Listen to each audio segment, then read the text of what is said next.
Selain itu kita diberi kenikmatan serta hidayah dan taufiknya untuk bisa beraktivitas, baik aktivitas yang ada dalam keriduan Allah yang sifatnya ghair makhluk ataupun aktivitas yang makhluk yang ditetapkan Allah tentang waktu, kaifiyah dan cara berdoanya. Hadirin ahli pengawasan yang sama-sama mengharapkan ridho serta maghfirah Allah Subhanahu wa taala. Pada kesempatan ini merupakan bahasan melanjutkan dari makalah yang telah dibahas minggu yang telah lalu. Ini bahasan yang ketiga. Di sini firman Allah Subhanahu wa taala mengenai ayat yang keempat. A'udzu billahi minasyaitonir rajim.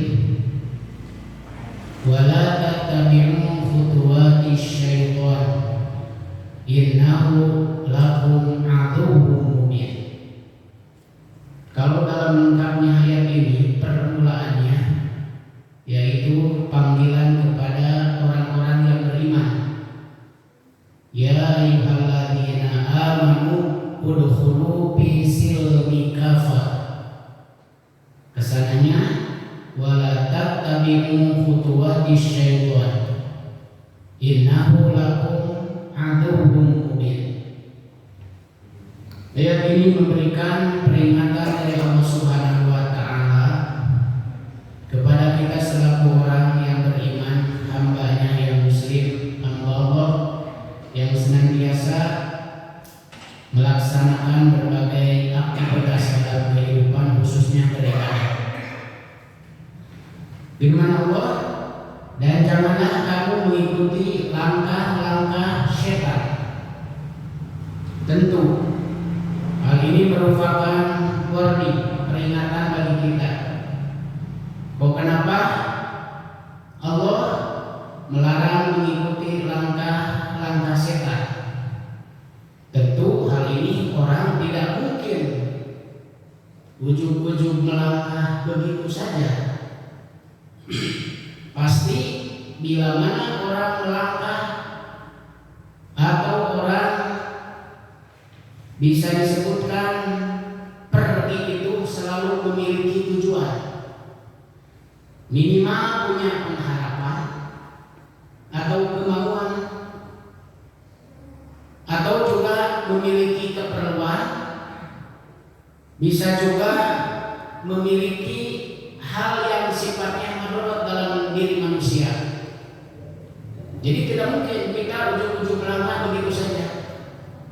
Pasti ada kemauan, ada harapan, ada nilai keterikatan dalam diri kita. Kalau orang jalan atau melangkah, blank pikirannya tidak ada sama sekali, besar kemungkinan pertama orang itu ngigo, ngalibur. Siapa terlupa tapi ditanya, gak nyambung. Berarti ada jalan kita lupa nanti ngalibur. Anu kedua terkering atau kan lawanmu ngalengkahnya masih ke anu terarah tapi saka rumah saka kita jauh kita jauh itu ngalengkah teh bisa disebutkan ujung lamun tegering ngalamun mun tegering jeung ngalamun ngalilur alias ngigo bermimpi. Nah, di sini yang diingatkan oleh Allah, kita selaku orang yang beriman, dalam ayat yang sebelumnya, kalimat yang sebelumnya, Allah menyuruh udkhulu fi silmi kafah. Masuklah kalian kepada agama Allah al-kafah dengan sempurna. Dalam sebagian pendapat, kok kenapa Allah menyuruh masuk kepada agama Allah? Kan kita sudah ada di dalam agama. Sewaktu dilahirkan, kullu mauludin yuladu alal fitrah. Semua yang dilahirkan ke dunia ini sudah memiliki fitrah. Fitrah keislaman, fitrah dalam kondisi suci. Pada dasarnya, kalau umat Islam melahirkan generasi Islam, berarti ada dalam fitrah kebersihan dirinya untuk mengikuti kebenaran.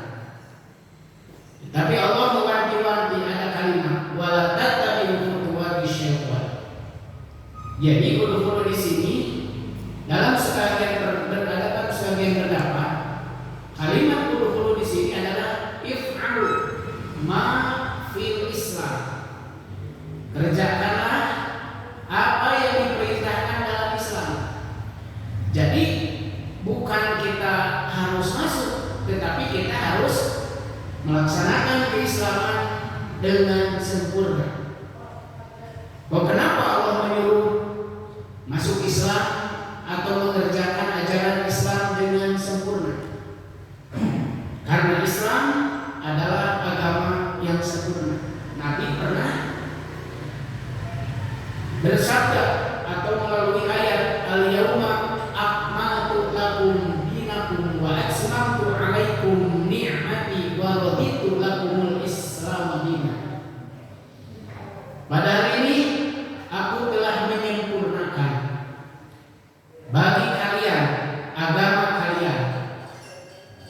Tiada lain agama yang telah disempurnakan melalui risalah Rasulullah SAW, agama yang diridhoi oleh Allah, yaitu dinul Islam. Berarti ketika melaksanakan keislaman yang sempurna itu, kesempurnaan Islam itu ada pada perbuatan kita yang sempurna. Bahkan Allah mengingatkan tidak sedikit orang itu melaksanakan ibadah bisa disebutkan dikondisikan. Saya sudah menyampaikan, ada kalanya ibadah itu ada kaitannya dengan kebutuhan. Kenapa mereka susah? Sudah belum lagi kalau kesempatan ada tak atau betul ke masjid teh. Kemudian ke masjid dalam tahajud oleh betul. Badai hujan, badai tiris, pokoknya mah ada tak tanya ke masjid. Nah jenis saya dari tanya kesusah tadi lagi oleh torso aji. Tak pergi ke masjid. Besar kemungkinan kita jelma terus bakal hutang. Karena Allah para rajin ke masjid. Ayah mau bayarkan lunas tapi dan doa di masjid, ya Allah si lunas sudah mati, si lunas sudah mati, lunas sudah mati kamu benar. Dan pas kita lunasan, ini nawaran nih Pak, cina kita ini transfer. Oh Pak cina sabar juta, kita 30 juta. Jadi kalau mengedean hutang, kalau mesti lunasan kan udah ayah namahan kebiasaan tentunya berkaya. Nah, ketika hal ini dengan harfin wa minan nasi ma ya'budu ala harfin, dan dari sebagian manusia ada yang ibadah itu dikondisikan atau menepi tidak menentu. Tetapi ada kalanya ketika dia itu dalam kondisi mendapatkan kebahagiaan, keberuntungan atau punya keperluan tertentu dalam kegembiraan tersebut, dia menjadi rajin. Pas ketika susah malah frustasi. Nah, jadi saya katakan masjid kesusah sih kan. Ayah begitu. Jadi tadi mah ayah anu kesusah rajin ke masjid, ayah anu kesusah jadi ke masjid. Pas mendapatkan dia kebahagiaan menjadi rajin, ketika dia mendapatkan kesusahan menjadi tidak rajin. Ada juga dikondisikan kalau bahasa sempalan atau bahasa gelingan. Nah, cenah ka masjid teh siga japati bahwa loba cenah auran jago breng cenah jatuhnya. Loba konsumsinya. Nah, ya itu teh. Video teh. Video mah ada aya di bawah ngaji teh kan. Oh. Dia pengumuman.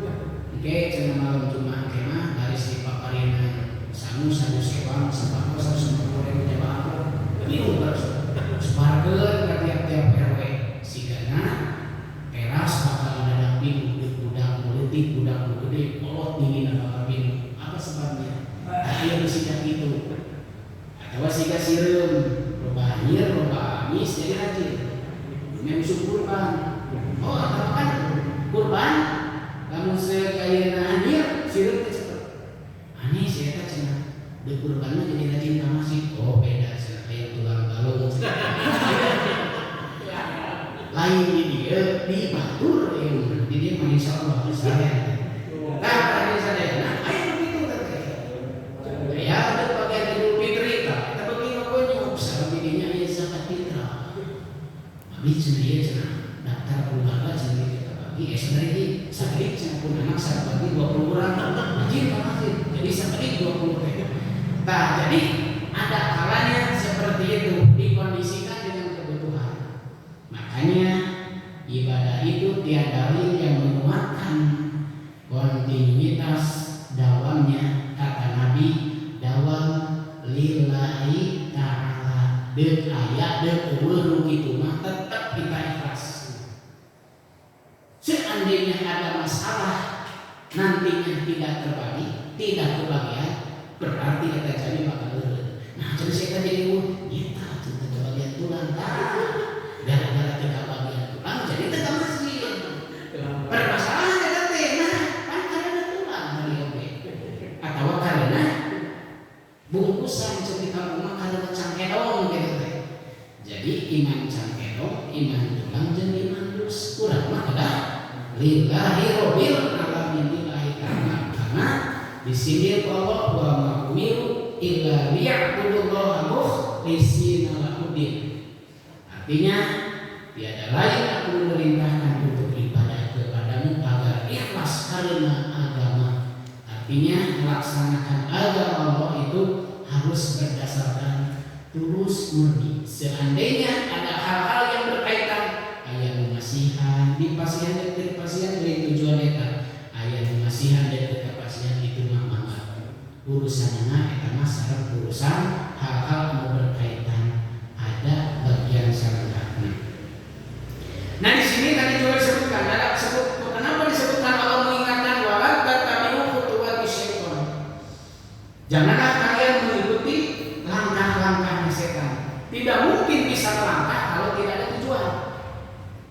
Disebutkan dalam ayat lain ada kalimat setan itu sudah hingga bila mana orang muslim hamba Allah akan melaksanakan perintahnya. Dalam surah Al-A'raf disebutkan la'aqudanna lahum siratal mustaqim. Ketika kita akan melaksanakan perintahnya, perintah Allah, maka setan itu sudah nampak akan menggagalkan amal soleh yang diperbuat oleh manusia ketika beribadah. Bagaimana caranya untuk menggagalkan? Pertama, sebelumnya dibangun agar manusia itu tidak memiliki niat karena Allah, diganggu sebelumnya.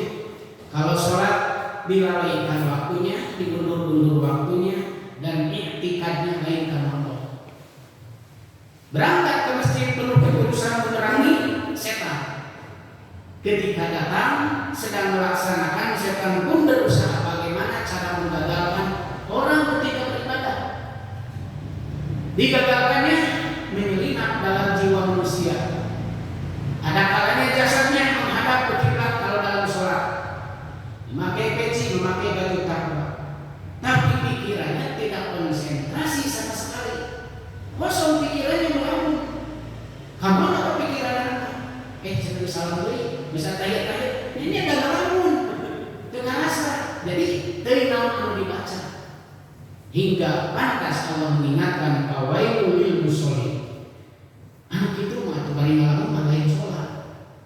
Artinya orang yang melaksanakan sholat itu kosong dari nilai sholatnya sehingga dia celaka ketika sholatnya. Apalagi tidak mengerjakan sholat. Setelahnya, sesudahnya, ibadah itu tidak memiliki asal, tidak memiliki bekas. Artinya tidak ada dasar zikir setelah ibadahnya itu. Hingga pantas kalau di masjid dia mengakui beriman kepada Allah, beribadah dengan hikmah, tetapi keluar dari masjid perbuatannya tidak ada bedanya dengan orang-orang yang berperilaku seperti setan. Di masjid iman, keluar di masjid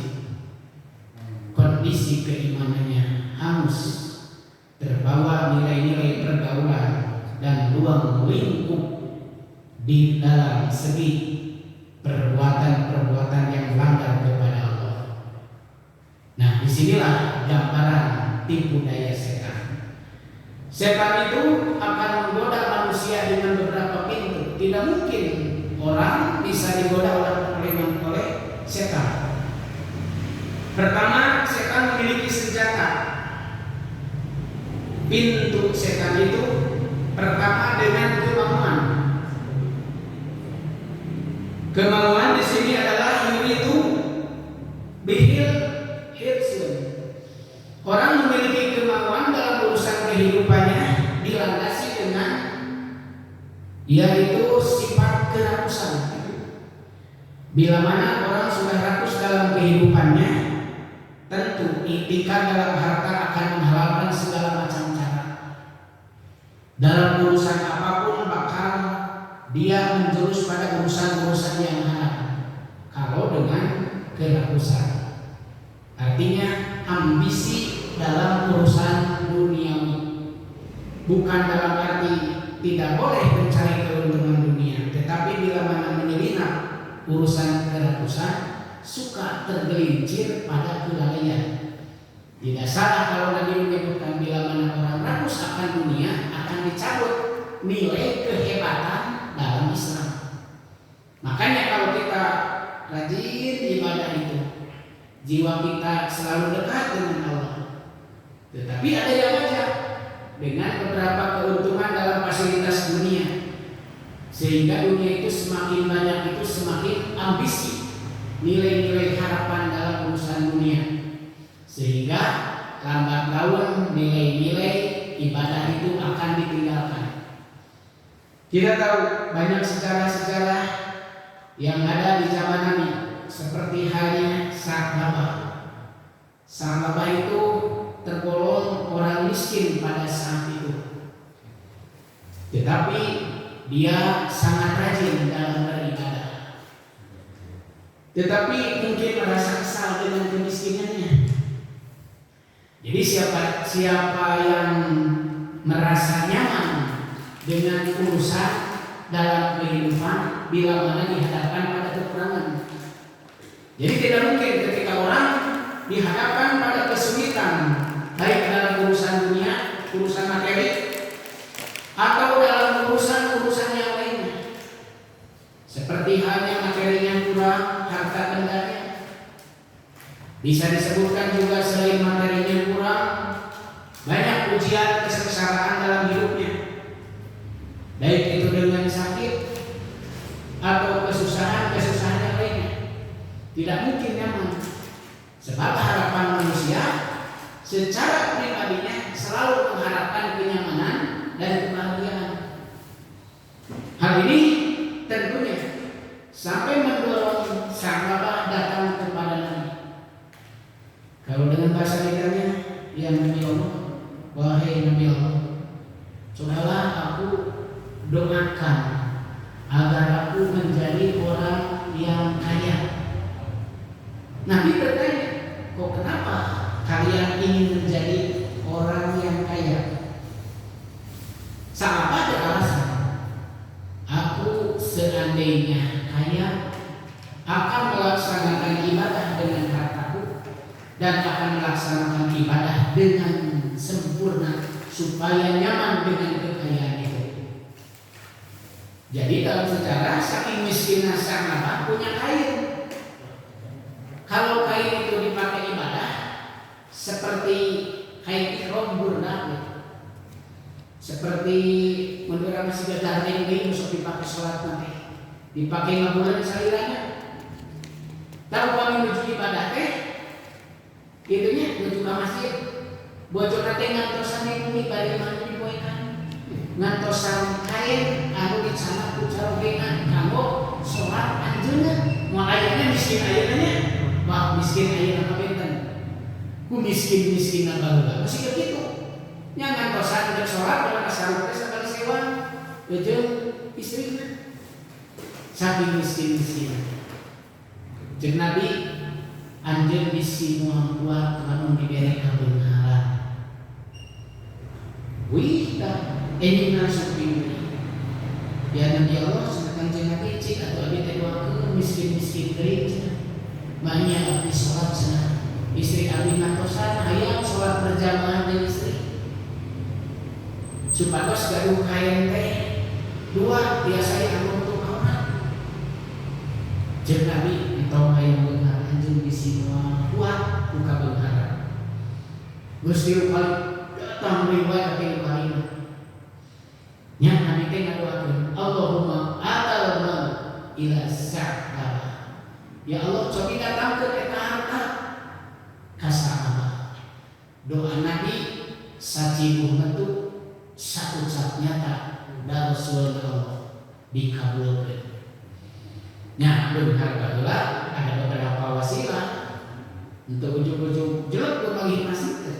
Dibikin nama sa'aba teh dipaparinan domba 2 kambing.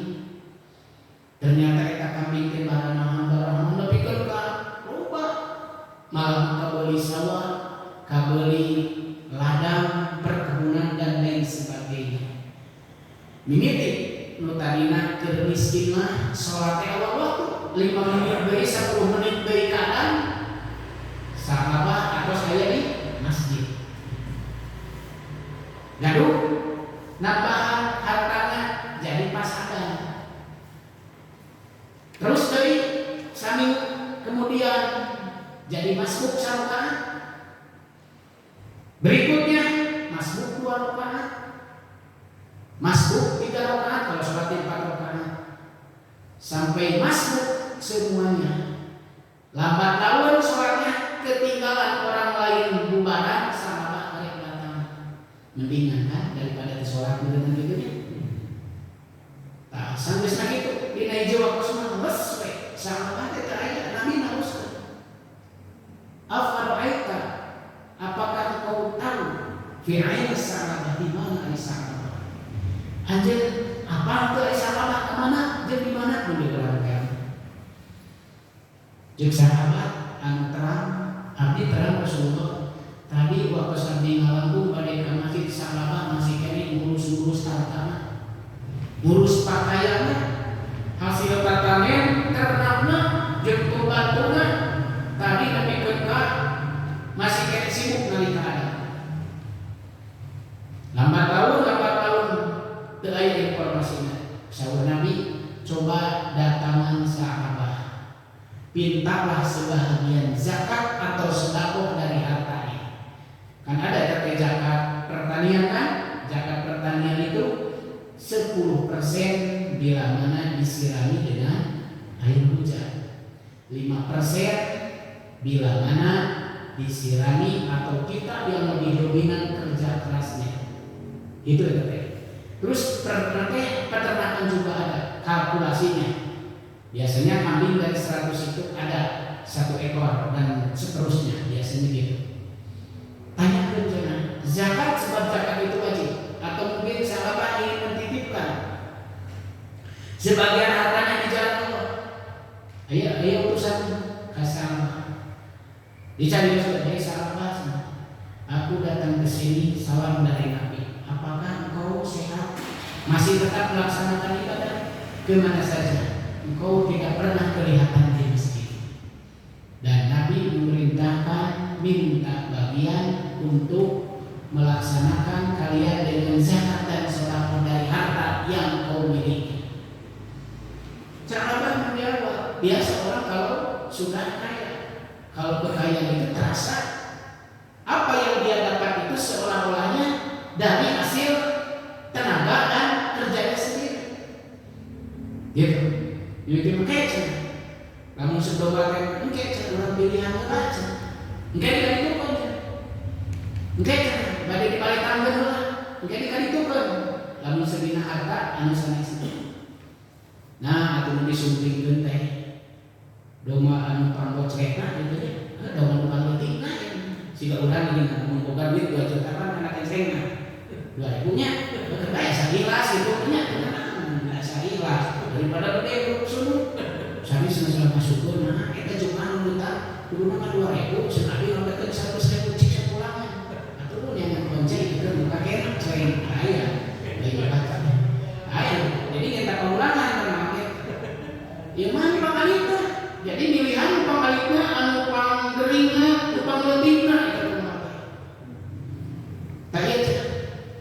Mutus khodimna atau nabi pembantuna kamu masih ikut ke nabi. Harta sekalian nabi infakkeun numpang awon-awon. Ari terakhir mah di jalan Allah kadang numpang saya. Nabi itu memberikan ketika baju dipinta oleh orang yang membutuhkan nabi kesedaran baju yang disebutkan kesayangannya dipasihkan. Hingga Allah di ayat ada kalimat lan tanalul birra hatta tunfiquna mimma tuhibbun. Terkasih nilai kasayang dan bulan can bisa ngakinpakeun anu leuwih dipika cinta. Ku Allah disinggung gitu. Geus urang mikeun anu dipika rasa urang nyari istri kade. Maksa anu harta baju kesayangan pantas selalu dipake urang teh. Nah, batur butuheun. Gedenya butuheun. Sigana urang rada geura temporari teh tadi ieu kita jas kawin di ieu batur geus aya acara. Rada geura nah sebenarnya rada bau kesan. Aya alasan-alasan. Tapi sadayana Nabi kan kasana. Kayak nabi kayak sering. Kayak bisa dikasih cerita teh.